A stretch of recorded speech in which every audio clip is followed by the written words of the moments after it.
Hi friends, ஐநார் துணையில் அடுத்து என்ன நடக்க போகுது அப்படிங்கிறத பார்க்கலாம். நம்ம சேனலை இன்னும் சப்ஸ்கிரைப் பண்ணாதவங்க சப்ஸ்கிரைப் பண்ணிக்கோங்க. எல்லாருமே ஒரு வழியாக சோழனை சமாதானப்படுத்தி எல்லாருமே சாரி கேட்டு குடும்பமே ஒன்றா சேர்ந்துட்டாங்க.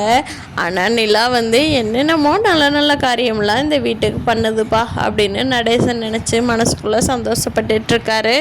அப்போது சந்தாட்டிருந்து சரணுக்கு ஃபோன் வருது. எங்கள் மாமாவுக்கு ஒரு சின்ன ஆக்சிடெண்ட் ஆயிடுச்சு, அதனால் இப்போதைக்கு கல்யாணம் வேண்டான்னு தள்ளி போட்டிருக்குறாங்க. அவர் ரெடியான உடனே எனக்கு கல்யாணம் பண்ணி வச்சுருவாங்க அப்படின்னு சொல்லிட்டு அழுன்னு அழுகிறாங்க. அதை கேட்டு சேரனுக்கு ரொம்ப மனசு ரொம்ப கஷ்டமாக போச்சு. இதை பார்த்துட்டு இருந்த சோழனும் நிலாவும் என்ன பண்ணுறாங்கன்னா, நம்ம எப்படியாவது போய் சந்தாவை கூட்டிகிட்டு இருந்தால் அண்ணனுக்கு கல்யாணம் பண்ணி வச்சிடணும். அண்ணனுக்கு ரொம்ப பிடிச்சது சந்தா தான், சந்தாவுக்கும் பிடிச்சது நம்ம அண்ணா தான்.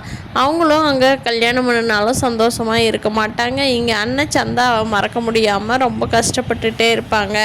அவங்களுக்கு பிடிச்ச பொண்ணையே கல்யாணம் பண்ணி வைக்கணும் அப்படின்னு சொல்லி பிளான் பண்ணிவிட்டு யார் யார் போகலாம் எப்படின்னு சொல்லி பிளான் பண்ணுறப்போ பாண்டியும் பல்லவனையும் விட்டுட்டு இவங்க 3 பேர் மட்டும் கிளம்புற மாதிரி ஐடியா பண்ணிட்டாங்க. அதுக்கு பார்த்தா திடீர்னு சோழன் ஃப்ளைட்டில் டிக்கெட் போட்டுட்டு வந்துட்டாரு. ஃப்ளைட்டில் வர்றதா அண்ணன், நானும் வர்றேன்னே அப்படிங்கிறேன் பல்லவன்.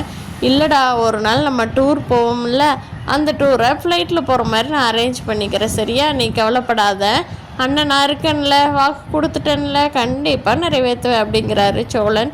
பல்லவனும் சரிண்ணே அப்படின்னு சொல்லிட்டு கமெண்ட் இருந்துக்கிறாரு. ஆனால் வானதிக்கு என்னென்னா, பாண்டி போகாதோட ரீசன் நம்மளே அவன் விட்டுட்டு தனியாக போகக்கூடாது, அவன் இல்லாமல் நான் ஃபீல் பண்ணுவேன் அப்படின்னு நினச்சி தான் பாண்டி போகலைன்னு நினைக்கிறாங்க. ஆனால் உண்மையிலேயே பாண்டிக்கு போகலான்னு தான் ஞாபகம் வந்துச்சு. வானதியில் அவர் நினைக்கவே இல்லை.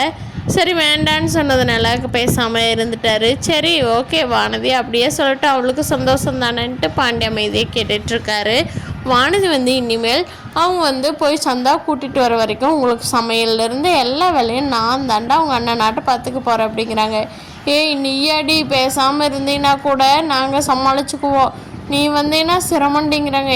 என்னடா பாண்டி, இனிமேல் நான் தானே உன்னை பார்த்துக்கணும், அண்ணனுக்கு கல்யாணம் முடிஞ்ச உடனே நான் பார்த்துக்கிறேன்டா, நீ பார். வானதி பார்த்து ஆச்சரியப்பட்டு பார்க்கலன்னா என் பேரை வானதி இல்லைடா, வேற மாற்றி வச்சுக்கிறேன்டா அப்படிங்கிறாங்க.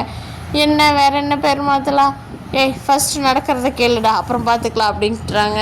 சேரன் உடனே வேஷ்டி சட்டையில் இப்போ இதாக கிளம்பி வர்றாரு.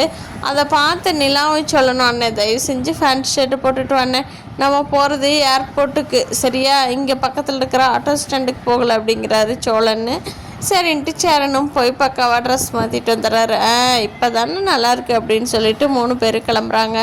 அங்கே போகிறப்போ ஃப்ளைட்டில் என்னென்ன பண்ணணும் அப்படிங்கிறதெல்லாம் சேரனுக்கு தெரியல.